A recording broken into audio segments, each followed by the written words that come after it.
John Burt is a master furniture maker and is highly skillful at working with veneers. I've asked John to take a few minutes and give a brief demonstration and explanation on the unusual characteristics of one particular veneer, maple. I've sold him many different bundles of maple, including bird's eye maple, which he's using in this altar, and there are a lot of differences with working this wood that I would like John to help us out. John, this is a slip match on this particular portion. Is this correct? Yeah, that's right. These veneers, because they're on such a large curved leg, I thought it would be better to slip match all of them, and I was able to do that also because the bird's eye pattern in each leaf was fairly consistent as far as density goes. So when they all get taped together and laid in a slip match, they appear monolithic, as opposed to if you took them and book matched them, then you'd have light dark stripes. Oh, that's interesting.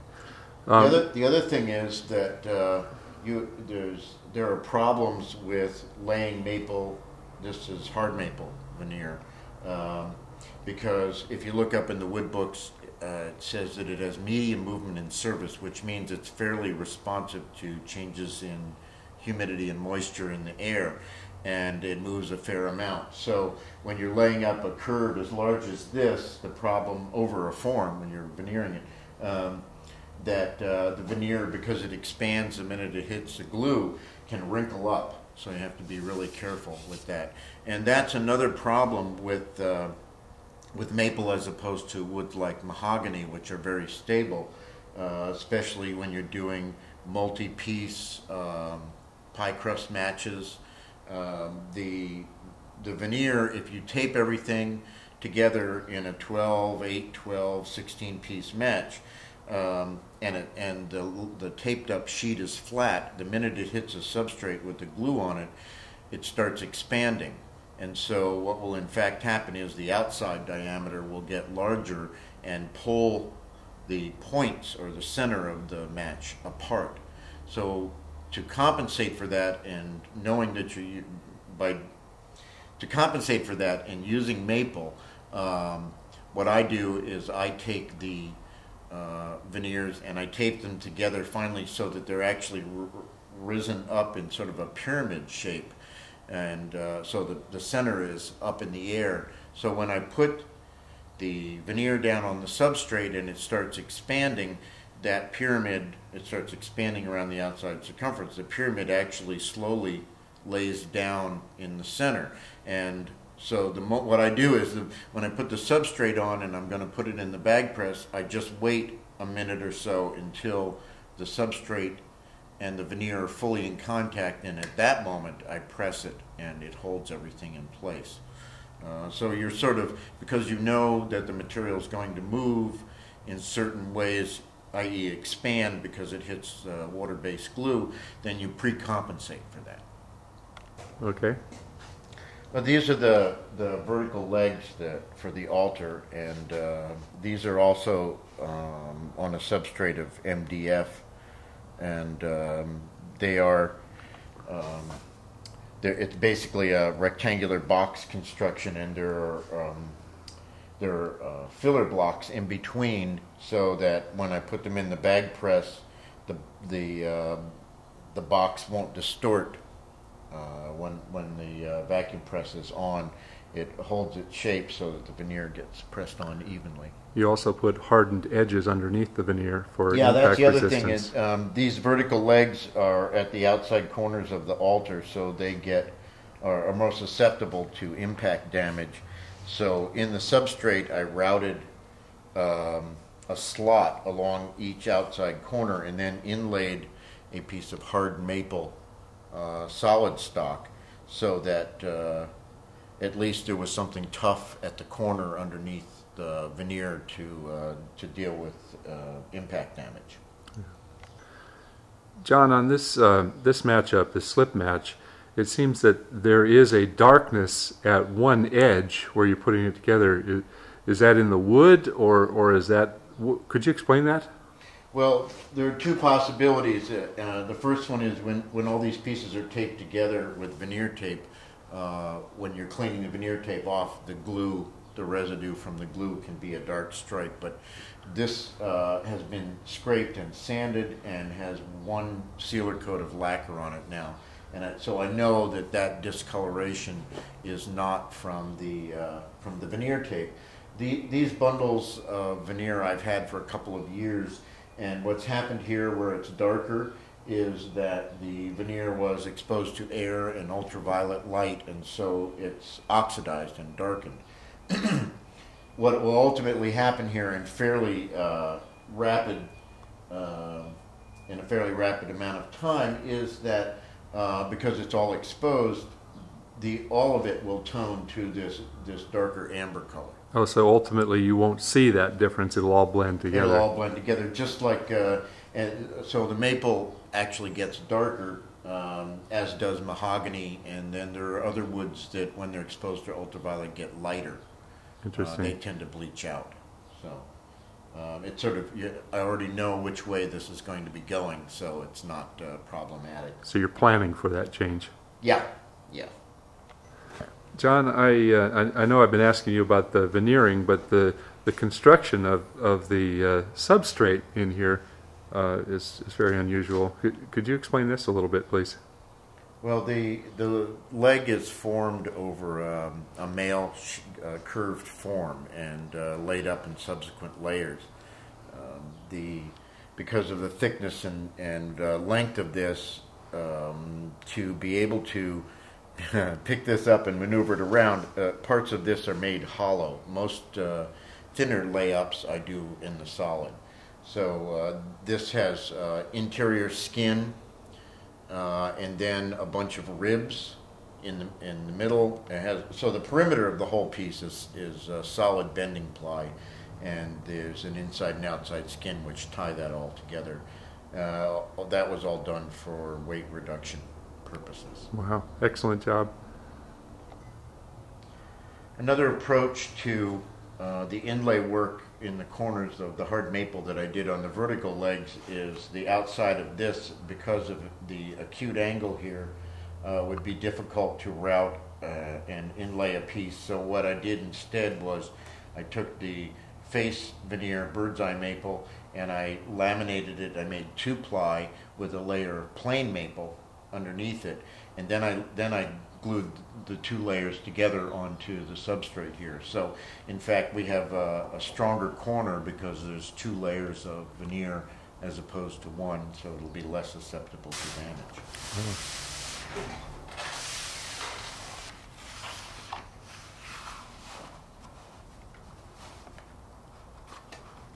So you're doing the blue tape now. You're at the last part of it. You got to pull it a little bit tighter. Is this coning up on you? It will when I get to this joint here is open. Okay. And there's a little bit, but there's a little bit of rise up. But the thing is that it was cold in here last night, and it's drying out as we speak. So this is actually shrinking as I'm taping. Maple's a tough wood to work with. Well, it's really hygroscopic, and it moves. So,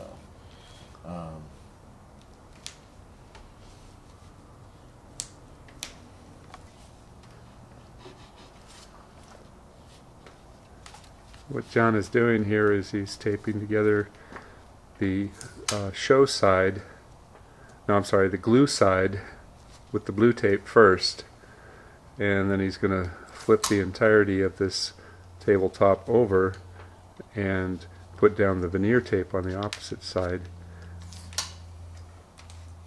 Then all the blue tape comes off. Right. See how it's rising up here? Mm-hmm. It's important that you get all the blue tape real tight. So the first ones that you put on there, you actually put a little bit of pull on each of the pieces of tape, and it has somewhat of an elasticity to the the blue tape, and it will hold the joints much tighter together. Now you shot these joints with a hand plane, didn't you, John? Yeah, with the number 7 joiner plane. You jointed them just like you would joint wood. And I jointed each of the quadrants. I did the main matching joint. I shot that and taped that together, and then I shot them together as pairs so that they made up a perfect 90-degree angle. So I'm trying to eliminate the error as I go.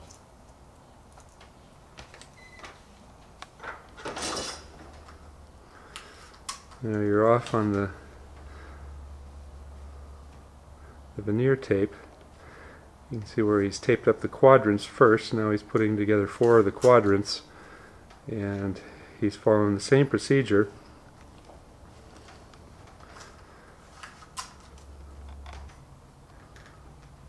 He puts a little bit of tension on each of these.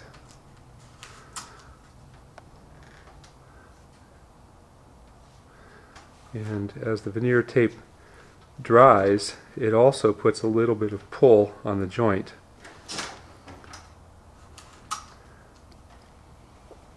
About every 3 or 4 inches, you put a small piece across, and that holds everything together. And then finally, you put a piece along the entirety of the joint. Like a brayer Mm-hmm. that I have used in the past, but I don't really feel much need for it. I can rub it down pretty good by hand.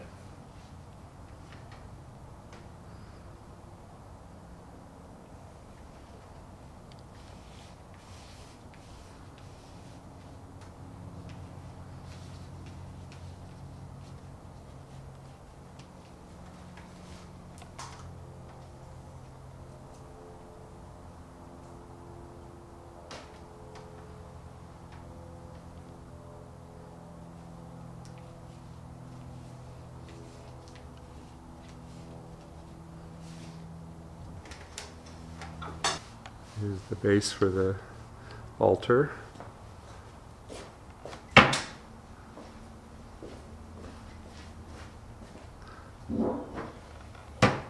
Now, how soon do you want to get this into the press after you've done this work, John? There's no time frame that's important. Ideally, when you have something this large out of this species of wood, by this afternoon it'll be pretty tinted up because it's contracted, it's dried out. So what I'll do is I'll put this face down on the platen and put the glue on the substrate and put the substrate down on it, and what will happen is, because the wood absorbs the glue and the glue has water in it, immediately it'll start relaxing and it'll very quickly become flat again. If I started out with a flat sheet all pieced together and put the substrate on with the glue and it started expanding, it would tend to tear the joints open. Okay. So I'm sort of pre-compensating for what I know is going to happen when it hits the glue. And you always use a water-based glue on maple, don't you? Yeah, I do not have good experience with the Unibond, even with the white agent in it. I had bleed-through problems with that. Maple is very fussy, and in such thin pieces, the glue will come through, and if you have a type of glue that changes the color, it shows itself as being real blotchy. If it was mahogany, it wouldn't matter. Mahogany or walnut or something like that. Dark. Darker woods. It was closer to the glue color. John, I'm noticing that in your layup you've got 1 back, 3 back, and then you've got 6 back, 8 front, Yeah, 5 back, I'm trying 7 to front. eliminate the jump. If I did 1 front, 2 back, 3 front, 4 back, all by the time we got back to 1 again, we'd be in sheet number 8 would be next to number 1. So what I've done is jogged the pieces around. Oh, okay. I think I'm going to say it's 1 back, 3 front, 6 back, 8 front, 5 back, 7 Yeah, front. they're alternating front to 2 back. back, 4 front. So you've got front back, front back. So you did the front back to make the book matches, Right. and then you're breaking up the disparity in the grain direction. Right. So that way we can, the jump between the number 1 is only 3 pieces to number 4. Right, and if you So get them you in try and order. keep the number, the differential between them down. Now, don't you see a color change from the front side to the back side? Yes. There are 4 ways to look. Every piece of veneer has 4 ways to look at it. So, Which would be the front and the back.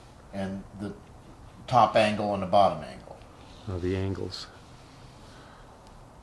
So that's why it's important to, when you get veneers, is to mark the flitch or mark the bundle, and mark which is not only consecutive sheets, but which is the front and which is the back, and that way you don't get mixed up when you're doing pattern matches and stuff. Because the worst thing is to put all the investment of time and energy and labor into doing a layup and then find out you have one sheet that's backwards. Yeah, it really shows itself. Yeah, and it probably won't show up until you go to put the finish on it, and then you realize you made a mistake. So.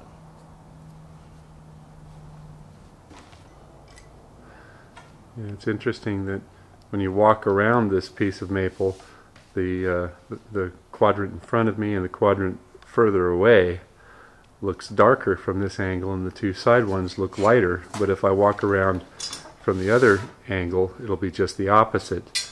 So it's the chatoyant quality of the grain, or the fiddleback in this, that shows the difference. So as you walk around this, it actually will have kind of a moving sort of a grain pattern. It'll change as you move around it.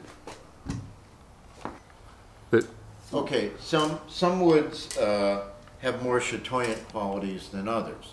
So what you were talking about was the opposite sides being dark and light, and then as you move around it and the light changes, they switch. That's why we deal with front, back, front, back, front, back in alternating patterns. However, woods that are less chatoyant, that would not be as visible, but you could improve that quality. Say if you were laying oak, if you put an oil finish down before you lacquered over it, it would give it more depth and it would be more light refractive. So you intentionally laid this up in this pattern so that you can really show the movement of it.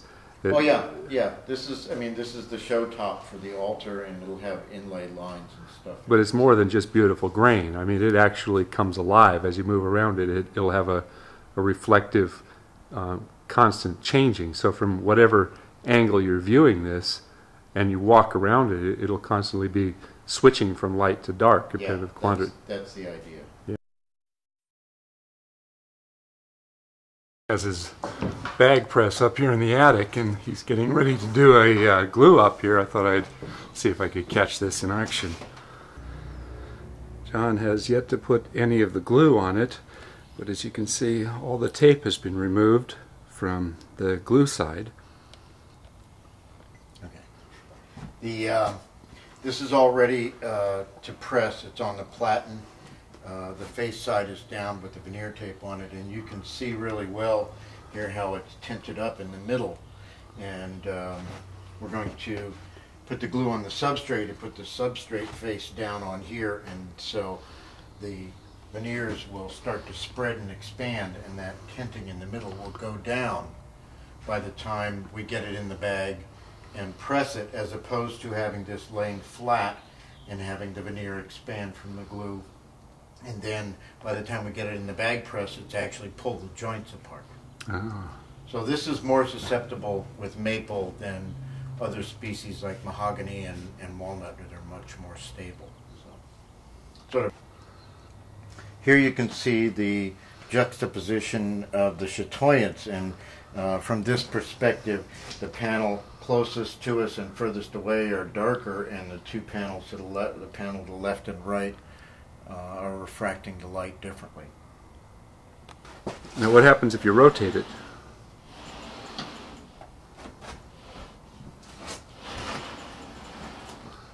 Okay. Interesting. That's what we were talking about when you walk around the table. So it switches, yeah. It's like a revolving wheel. Bit of a kaleidoscopic almost effect there, isn't it? Yeah, imagine what a 16-way match would do. Yeah. This is only 8-way. A 16-way match would truly be a pyramid. Yeah. So I'm getting all ready to lay the glue up.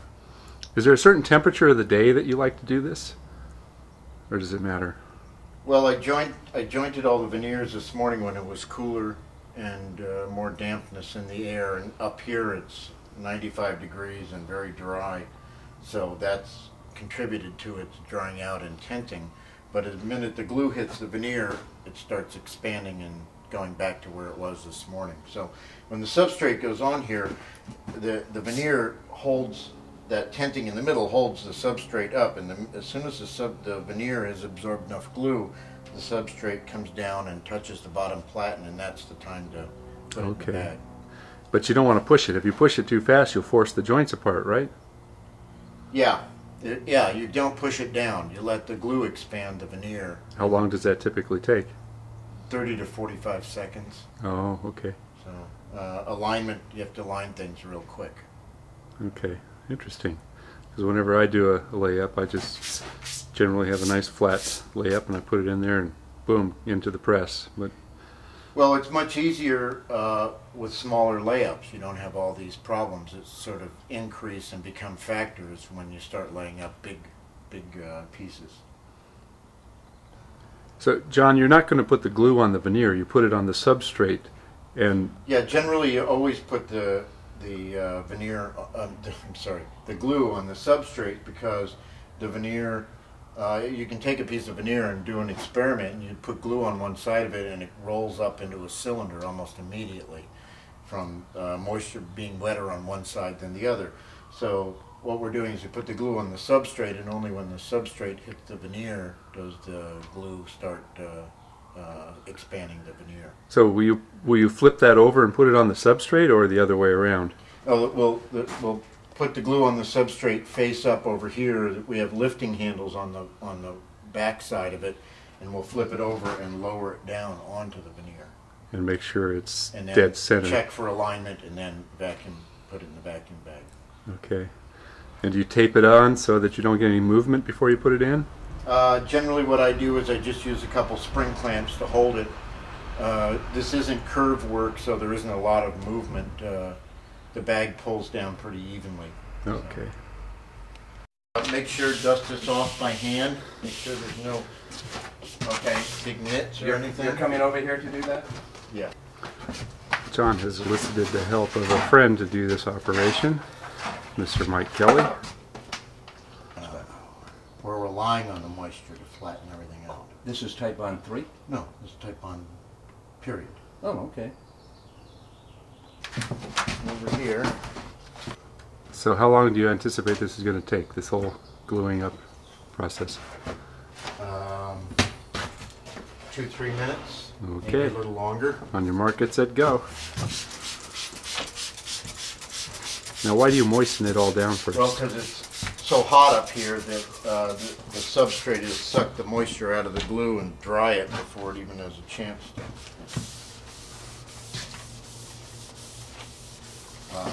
Before it has a chance to get on the veneer. So I'm just dampening it a little because it's a water-based glue. Ask you to do that, okay? Well, I can only reach so far. That's all right. You hand me the bottle, and I'm going to end up handing you the roller eventually. Oh, yes, okay. Okay. We'll just, Okay, I'm just charging it up here. did you thin this down? No.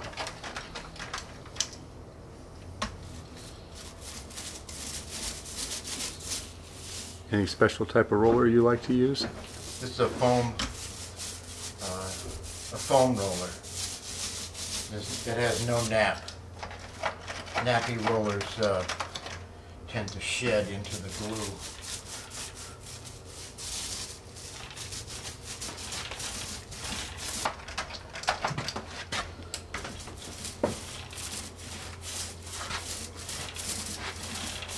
Now John's adding just a little bit around the edges, just to ensure that the edges of the veneer get a goodly amount of glue on there.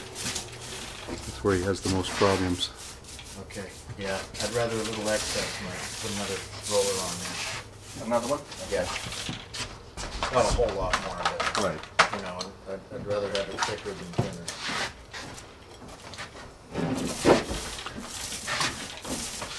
So you're looking for a good amount of glue to actually squeeze through the... Okay. Yep. A rotary vane pump, it's always a good idea to warm it up ahead of time, and that gets all the moisture out of the pump prior to it working. We've had some problems with our rotary vane pumps accumulating moisture and getting a little bit of corrosion on the inside. Put it on the floor, out of your way. All right, Mike. Take your time. That look like it? All right, I'm gonna let it down. Okay. Go get your clamp. Right here on the edge.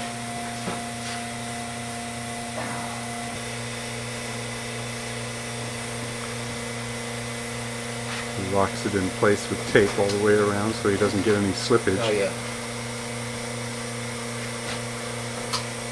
This is absolutely critical here. Looks good.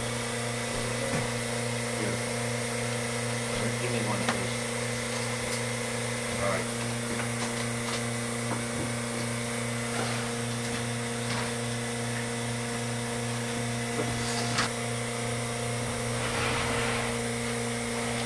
Keep going.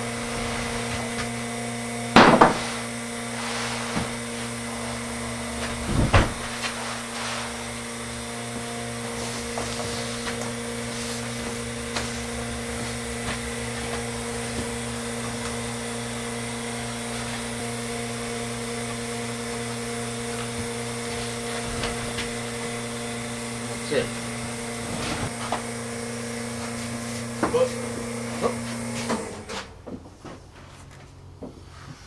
Just gotta, it's okay on the veneer, but I just gotta shove this. Over? Just gotta, yeah, I gotta push the platen over it. There we go. That's it. Okay. That's it. Yep. That's it. So how long do you leave it in? Oh, I've been doing some experimenting, and the maple seems to do much better if it's been there like 12 hours in the press. Oh, good. Because the moisture migrates more out, and so the veneer is stuck on much better. Look at that. Just beautiful, Yes. huh? Yeah. Look at that. Squeeze out. Perfect. And the line is there. Yep. And this guy is, look okay over there? Yep. Okay. But you see, look how it expanded in the middle. See how the line is a 1/16 of an inch away? Oh, yeah. That's how much it moved. Wait a minute, it's on this line. What's this Doesn't line? matter. Yeah. This is the line. Oh, you're No, talking but I'm about saying that this veneer. line I drew straight on the edge and it swelled up that much. Oh, I see, yeah. So that's how open the joints would be if I didn't tint it. Got it. Do you do that by the way, that's not 90 degrees? It's That's 12 degrees. that's the 45 minor. Okay. So we got, so it shuts off about 25? Yeah, it's just getting the last little bit out. But squeeze out. Oh, looks great. That's it. Come back in 12 hours. Okay. 12 hours. So here we are. We're going to see how the pressing came out.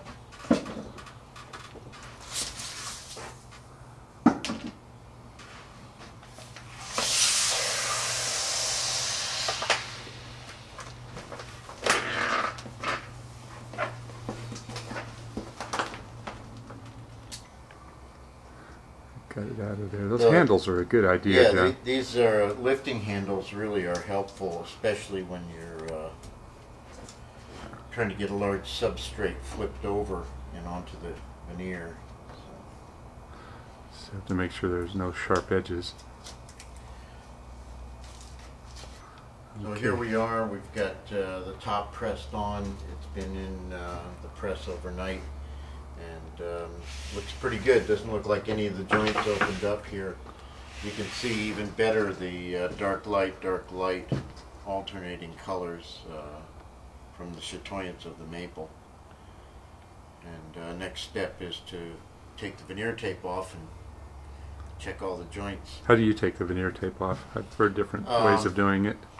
Do you wet it down? Generally, I just lightly sand it so that the water can get down into the tape easily, and then just peel it off and rub the glue off. So you lightly sand it first, then you wet it, Then, yeah, lightly wet it, and then that. How long do you leave the water on there? So it, just enough to soften up the glue. And do you use so a it'll all scraper peel off. or a No, I take a razor blade and it just slice comes it? off real easy.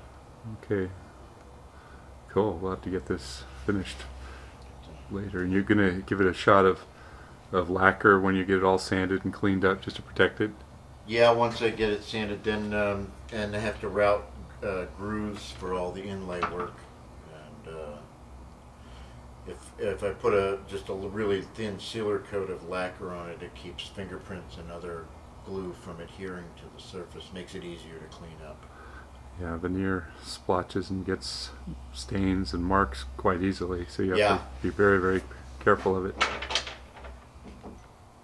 It's a good bit of glue squeeze out along all the edges.